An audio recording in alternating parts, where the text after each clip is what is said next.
आपने अपने बेटे को तो बहुत आजादी दी है, तो मुझे क्यों इतना बांध कर रखती हो? अगर मैं आपको बोझ लगने लगी हूँ तो बता दीजिए, पर मेरी हर एक बात में ऐसे टांग मत अड़ाइए। पुराने जमाने के लोगों की तरह बात करी हो। तो इन समयों में अपने माता की शिक्षा को तजना नहीं, अपनी माँ की आज्ञा का जब पालन करते हो तो उस समय प्रभु आपको ऊंचा उठाएंगे और आपको आशीष देंगे।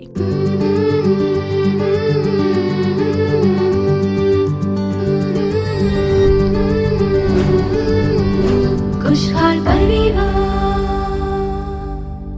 मसीह में हमारे प्यारे परमेश्वर के लोगों को डरावनी स्थिति आ सकती है, लेकिन कोई भी स्थिति क्यों न आ जाए, हमारे हाथ पकड़कर चलाने वाले परमेश्वर प्रभु उसे बदलने के लिए सामर्थी है।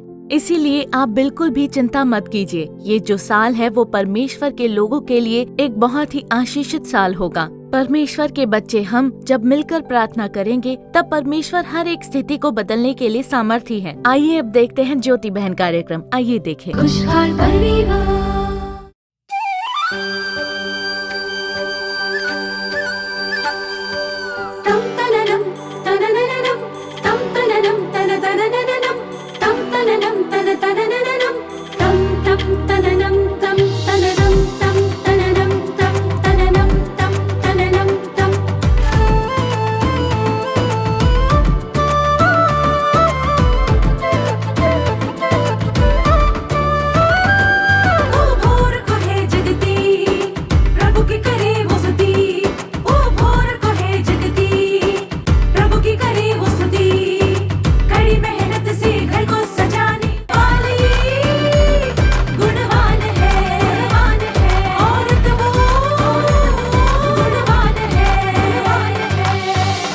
ज्योति बहन,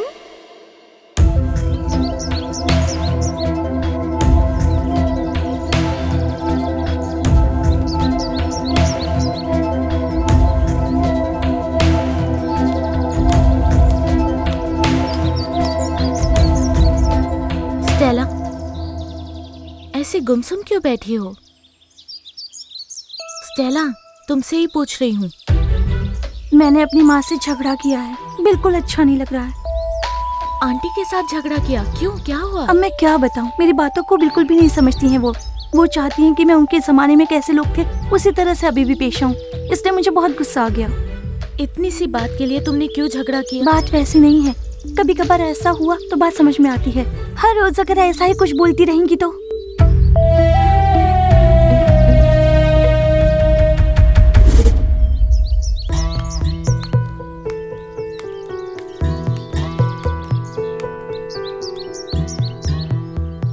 क्या बेटी, तुम भी अपनी माँ से कोई झगड़ा करता है भला? तुम्हारी माँ बहुत बेचारी है।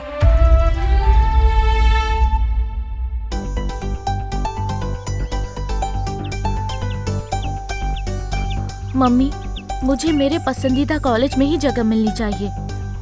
मैंने तुम्हारे एडमिशन के लिए एक कॉलेज में फॉर्म लेकर रखा है बेटी। मम्मी, तुम जिस कॉलेज की बात कर रही हो वहाँ नहीं जाना मुझे, पर ये कॉलेज बहुत अच्छा है, बहुत बड़ा भी है और सारे फैसिलिटीज है वहाँ पर। इसीलिए तो वहाँ एडमिशन के लिए मना कर रही हूँ। बेटी, तुम जिस कॉलेज की बात कर रही हो वहाँ की फीस बहुत ज्यादा है। डैडी इतने पैसे कहाँ से लाएंगे, तुम ही बताओ बेटी। और तुम तो बहुत अच्छी पढ़ाई करती हो मेरी प्यारी बेटी। तुम किसी भी कॉलेज में ध्यान लगाकर ही पढ़ाई करोगी। बेटी मर्सी,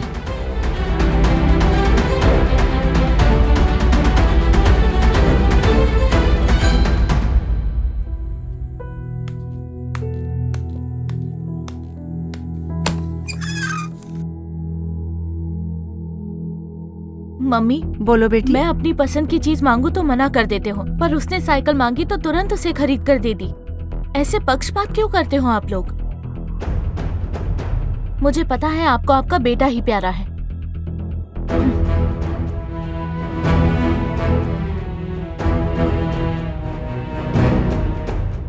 हाँ हाँ बिल्कुल, मैंने भी देखा उसे।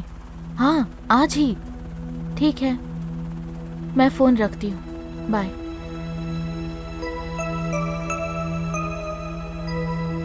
मर्सी, फोन पर कौन है? वो मेरी फ्रेंड है। फ्रेंड है? फ्रेंड का क्या नाम है? हाँ, विमला है उसका नाम। विमला? मम्मी, आप मुझ पर शक कर रही हो? मैं तुम पर क्यों शक करूंगी भला? पर मुझे लगता है तुम मुझसे कुछ छुपा रही हो। वो मेरा फ्रेंड है मम्मी। वो तो मैं समझती हूँ बेटी, और तुम अपने फ्रेंड से बात करो, इसमें कोई भी गलती नहीं है। तो शक की नजरों से क्यों देख रही हो आप? पर तुम जो मुझसे छुपाती हो उसी वजह से मैं वैसा सोचती हूँ। आपने अपने बेटे को तो बहुत आजादी दी है, तो मुझे क्यों इतना बांध कर रखती हो? अगर मैं आपको बोझ लगने लगी हूँ तो बता दीजिए, पर मेरी हर एक बात पर ऐसे टांग मत अड़ाइए। पुराने जमाने के लोगों की तरह बात कर रही हो।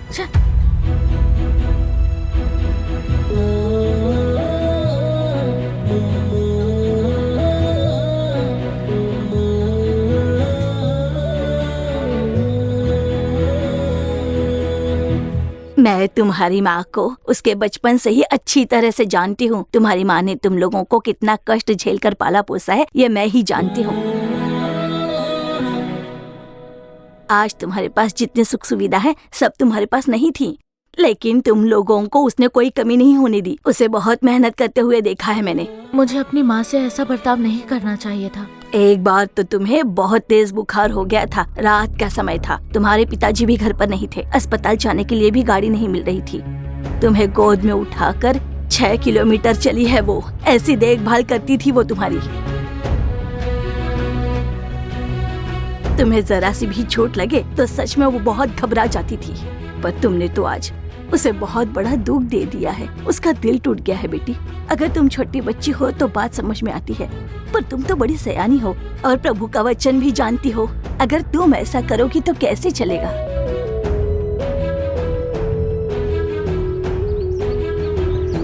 Mummy,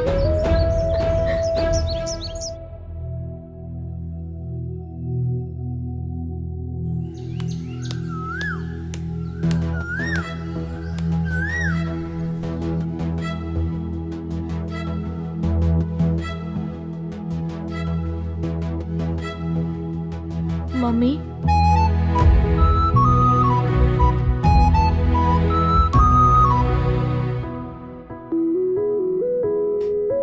mummy, mummy, I am sorry mummy. I love you mummy. Mercy, mummy,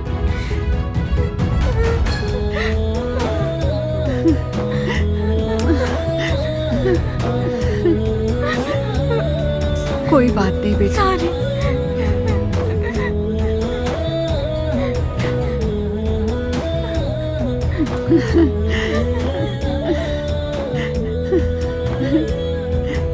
sorry mummy, माफ कर दीजिए। मैंने तुम्हें माफ कर दिया बेटी।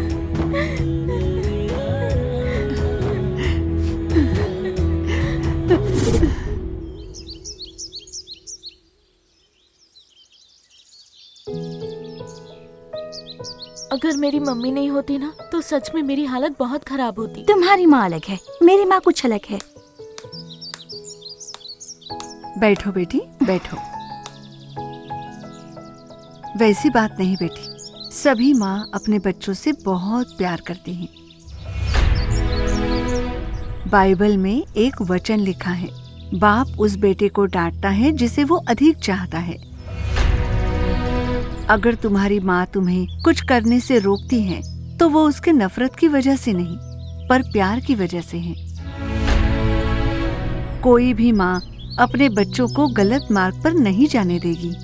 कोई भी माँ अपनी फिक्र नहीं करती, पर अपने बच्चों की पहले फिक्र करती है। बाइबल में परमेश्वर कहते हैं, अपनी माता की शिक्षा को न तज। तुम जब से अपनी माँ के पेट में थी ना, तब से लेकर उनकी आखिरी सांस तक तुम्हारे लिए जो पीड़ा वो सहती है वो कुछ कम नहीं है। तुम्हारे लिए उनकी रातों की नींद उड़ जाती है। तुम्हें संभालने तक कई बार तो वो खाना तक खाना भूल गई होगी। क्या तुम्हें जरा भी अंदाजा है कि वो तुम्हें कितना चाहती है? एक माँ और बेटी का रिश्ता बहुत ही अद्भुत रिश्ता है, पर आज कई सारे लोग उस रिश्ते को समझ नहीं पाते, अपनी माँ से ठीक से बात नहीं करते, ना ही उनके रिश्ते में प्यार है। जब तुम छोटी सी बच्ची थी ना, तब तुम्हारी माँ ने खड़ी हो तो भी, चले तो भी, काम करते समय या फिर सोते समय भी लगातार तुम पर नजर रखी होगी। हमेशा वो तुम्हारे बारे में ही सोचती होगी। पर जैसे ही तुम लोग बड़े हो जाते हो तो अपनी माँ की बातें तुम में चिड़चिड़ापन लेकर आती हैं और इसीलिए तो अपनी माँ को चोट पहुँचाने वाली बातें करती हो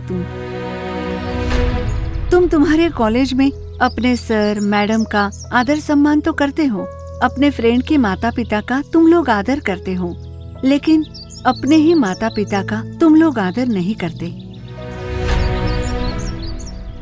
वचन कहता है तू अपने पिता और माता का आदर करना।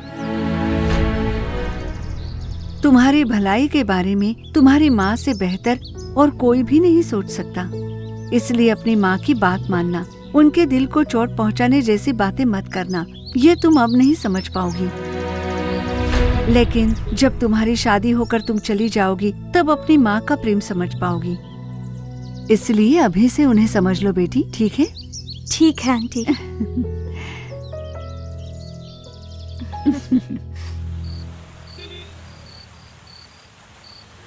पता नहीं आजकल ये कौन सी धुन में खोया रहता है, कुछ तो गड़बड़ है।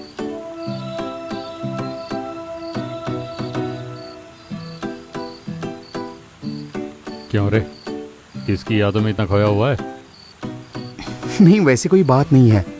मैं तो देख रहा हूँ जब से तेरी ज्योति दीदी से बात हुई है कुछ ठीक नहीं है, कुछ गड़बड़ लग रहा है। अरे वाह, तू कब से सीबीआई ऑफिसर बन गया? सब पता लगा लिया तूने? चल चलते हैं, बारिश आने के पहले घर पहुंच जाएंगे। अच्छा तो ज्योति दीदी, मेरे दोस्त का ही धर्म परिवर्तन करने निकली हो तुम? अब तक तो मेरा शांत स्वभाव ही देखा है ना तुमने, अब मेरा असली चेहरा भी दिखाता हूँ। ए, अब तुझे क्या हो गया? चल जल्दी कर। हाँ चल।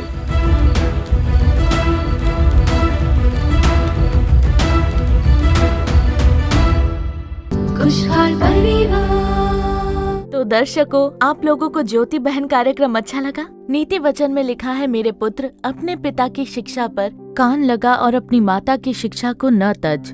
हो सकता है आपकी माँ ज्यादा पढ़ी लिखी ना हो, पर फिर भी वो जो भी सिखाती है उसे टालिए मत और आज्ञा मान लीजिए। हो सकता है आपके भी परिवार में आज्ञा उल्लंघन की स्थिति हो, हमारे परमेश्वर प्रभु निश्चय ही उसे बदलने के योग्य हैं। आगे हम बहन चेल्ला रानी अप्पा दुरई की ओर से परमेश्वर का संदेश सुनेंगे। परमेश्वर हमसे बातें करेंगे। विश्वास के साथ इस कार्यक्रम में लगातार बने रहिए और अपने चमत्कार को पा लीजिए।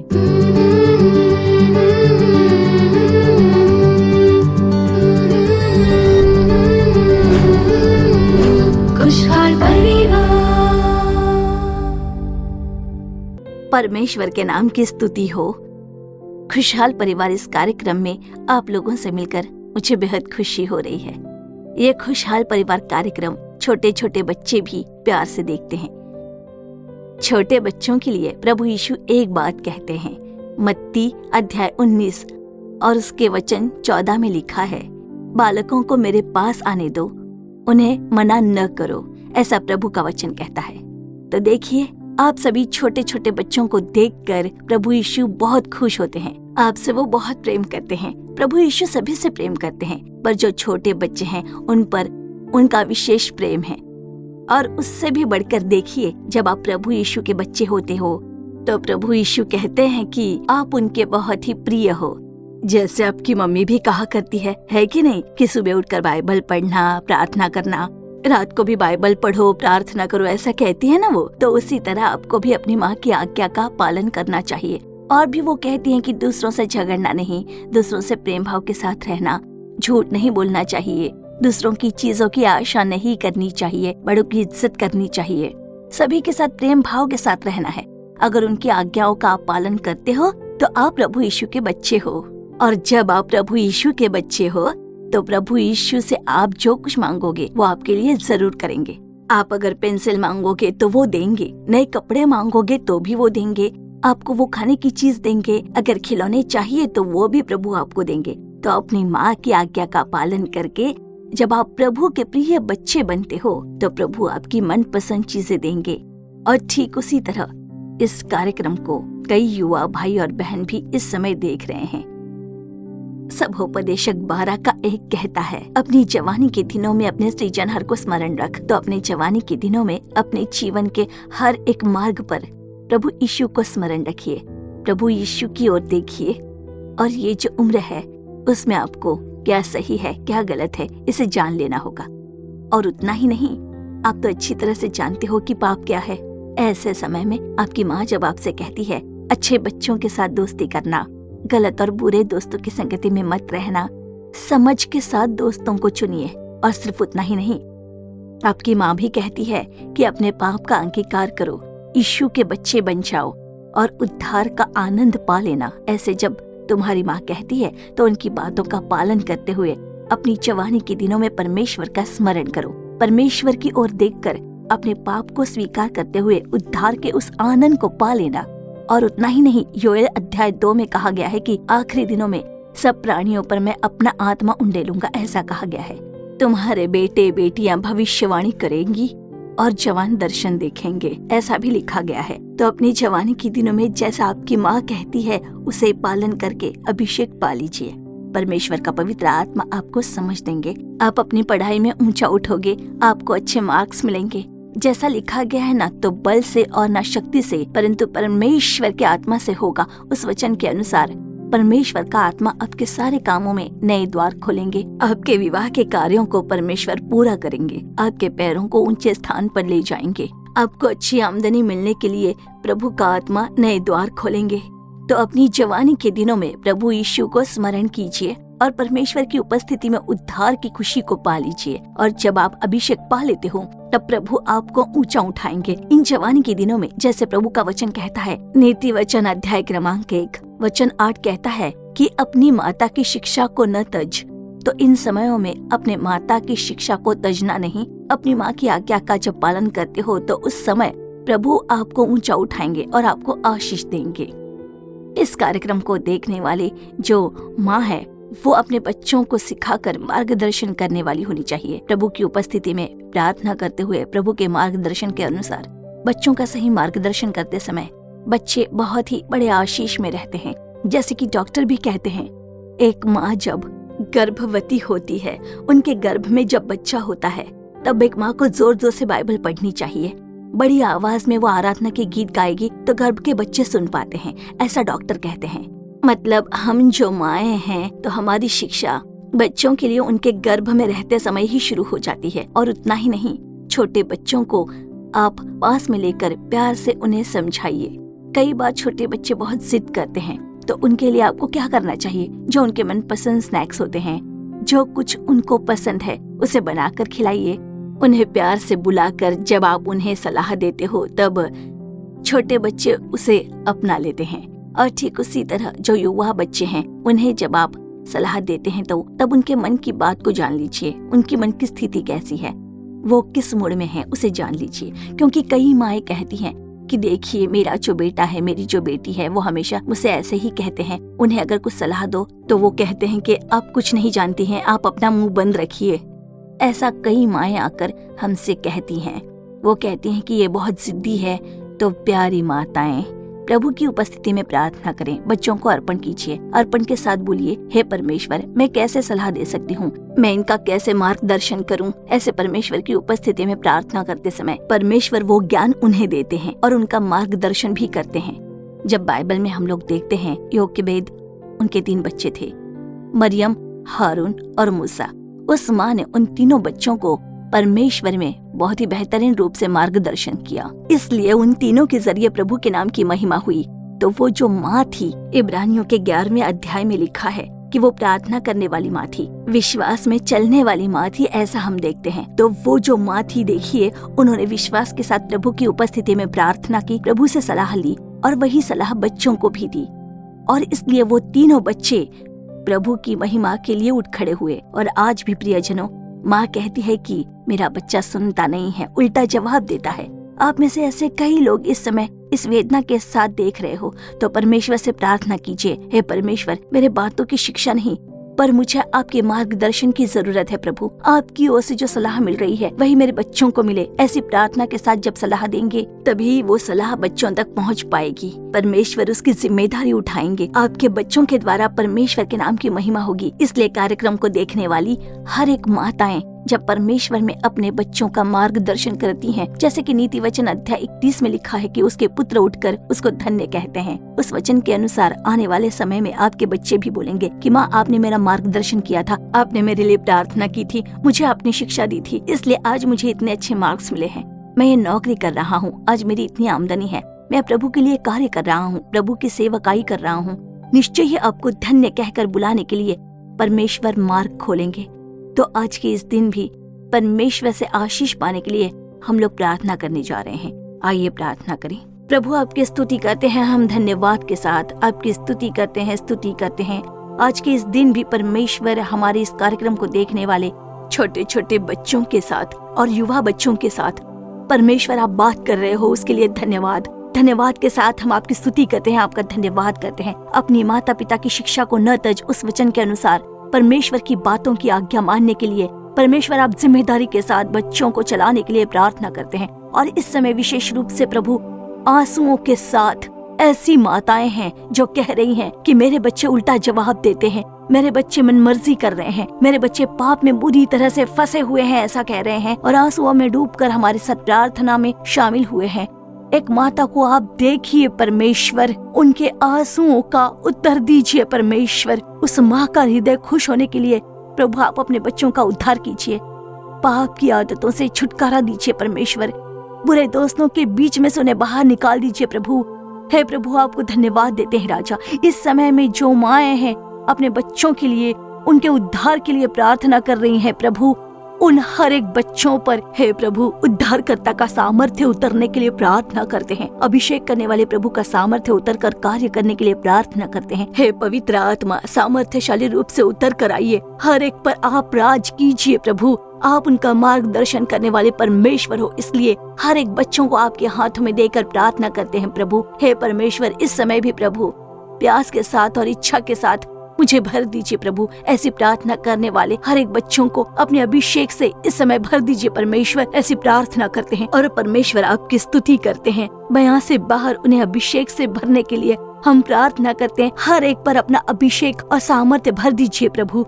जो प्यासा है उन पर मैं पानी उंडेलूंगा कहने वाले प्रभु, इस समय इन लोगों ने प्यास के साथ अपने आप को अर्पण किया है। आप अपने आत्मा से भरकर प्रभु हर एक को मार्गदर्शन करने वाले हो, उसके लिए हम धन्यवाद के साथ आपकी स्तुति करते हैं। इस समय भी परमेश्वर हर एक माताओं के ऊपर परमेश्वर का सामर्थ्य उतरने दीजिए। थैंक यू लॉर्ड, आपकी स्तुति हो। अपने शिक्षा के द्वारा मार्गदर्शन का एक अभिषेक हर एक माता के ऊपर भरने के लिए प्रार्थना करते हैं। हे परमेश्वर, आपने हमारी प्रार्थना को सुनकर हर एक माँ पर आपने अभिषेक किया है प्रभु, और अपने सामर्थ्य से भरने के लिए धन्यवाद। आपके नाम की महिमा होने जा रही है, उसके लिए हम आपका धन्यवाद करते हैं। इस प्रार्थना के द्वारा कई सारे बच्चों को प्रभु आप अपने नाम की महिमा हेतु उठाने जा रहे हैं, उसके लिए धन्यवाद। कई माताओं के आंसू को प्रभु आपने पहुँच दिया है, उसके लिए हम धन्यवाद देते हैं। आपके नाम की महिमा के लिए हम आपका धन्यवाद करते हैं प्रभु। आपने प्रार्थना को सुन लिया, उसके लिए हम आपका धन्यवाद करते हैं। आपके नाम की महिमा होने जा रही है, उसके लिए धन्यवाद। परमेश्वर, हर एक को आपके हाथों में अर्पण करते हैं। कई लोगों को गवाह बनाइए, केवल आपके नाम की महिमा होने दीजिए।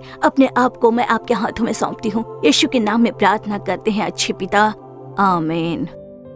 इस कार्यक्रम को देखने वाले आपने जो भी आशीष पाई है उसे बिना भूले हमें बताइए, अपनी गवाही बताइए। आज कई माताओं ने आंसुओं के साथ प्रार्थना की। आपके आंसू का परमेश्वर जवाब जरूर देंगे। परमेश्वर ने अपने उद्धार की खुशी से आपके बच्चों को भर दिया है। लगातार प्रार्थना करें, अपने खुद की बुद्धि का सहारा मत लीजिए, और परमेश्वर की उपस्थिति में हर एक दिन बच्चों के साथ किस स्थिति में बात करें, कब बात करें, उसके बारे में प्रभु की उपस्थिति में प्रार्थना करके आप सलाह लीजिए, और वही परमेश्वर को बहुत भाता है, और वही आपके बच्चों के लिए भी उपयोगी होगा।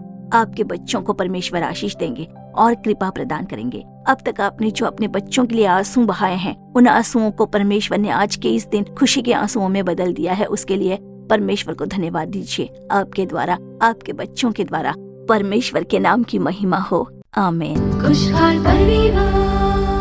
प्रियजनों, हमारा विश्वास है कि आज का ये कार्यक्रम आपके लिए आशीष रहा होगा। आपने जो भलाई और चमत्कार को पाया है उसे हमें बताना बिल्कुल मत भूलिए। आपकी जो भी प्रार्थना विनती है उसे चिट्ठी के द्वारा या ईमेल के द्वारा हमें बताइए। आपके लिए प्रार्थना करने और सलाह देने के लिए भाई मोहन सी लाजरस और प्रभु के दूसरे दास बिल्कुल तैयार हैं। हमारे आने वाले दूसरे कार्यक्रमों में, विशेषकर आओ प्रार्थना करे कार्यक्रम में, भाई मोहन सी लाजरस के साथ मिलकर देश की सुरक्षा के लिए आप लोग प्रार्थना कीजिएगा। और ये कार्यक्रम यीशु छुड़ाता है सेवकाई के सोशल मीडिया प्लेटफॉर्म पर प्रसारित होगा। फिर से अगले कार्यक्रम में आप लोगों से फिर मुलाकात होगी। तब तक प्रभु की महान कृपा आपके संग बनी रहे। For further details and prayer support, contact Jesus Redeems Ministries, Nalumavudi, Thoothukudi District, 628-211. Our phone number 04639 353535. info@jesusredeems.org. Our website www.jesusredeems.com. God bless you.